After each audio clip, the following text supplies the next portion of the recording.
تعالوا انقل لكم تجربتي من أجمل فيو في بورتو السخنة، وهوريكم هنا كل التفاصيل اللي هتفيدكم أكيد أول ما تيجوا على بورتو.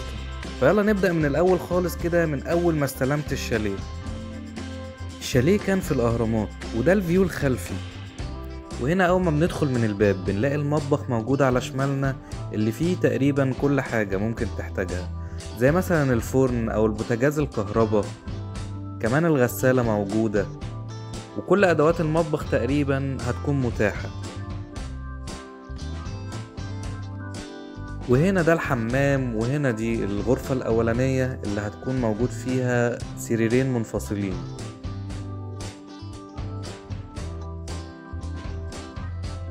وهنا التلاجة، ودي الأوضة الماستر، وبيكون فيها سرير كبير وحمام لوحده منفصل. وهنا الصالة اللي بيكون فيها السفرة والأنتريه، والشقة مكيفة بالكامل. وده التلفزيون، والعفش كان معقول، مش أحسن حاجة بس كان كويس وبيقضي الغرض. لكن هاخدكم على أهم حاجة، وهي الفيو اللي كلنا جايين علشانه. والفيو هنا يا جماعة ما يتوصفش. واللي بيميز أهرامات بورتو السخنة هي إن لازم بتكون شايفة البحر، ومعظمها شايف البحر والبول مع بعض.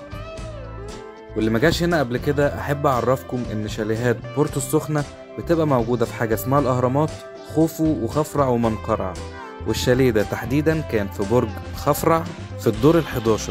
اللي حابب يوصل للشاليه ده أو معجب بالفيو أو بالمكان ممكن يتواصل معايا ويكتب لي كومنت، وأنا هسيب له رقم تليفون صاحب الشاليه.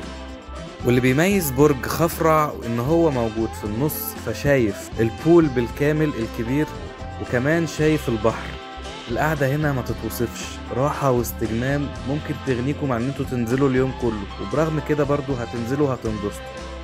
في الفيديو ده انا هكتفي ان انا عرفتكم على الشاليه وعلى الفيو الخطير ده، واستنوني في الفيديوهات اللي جاية هنزل لكم حاجات اكتر عن بورتو السخنة وعن تجربتي في الممشى وفي المطاعم وفي الكافيهات وكمان في البحر.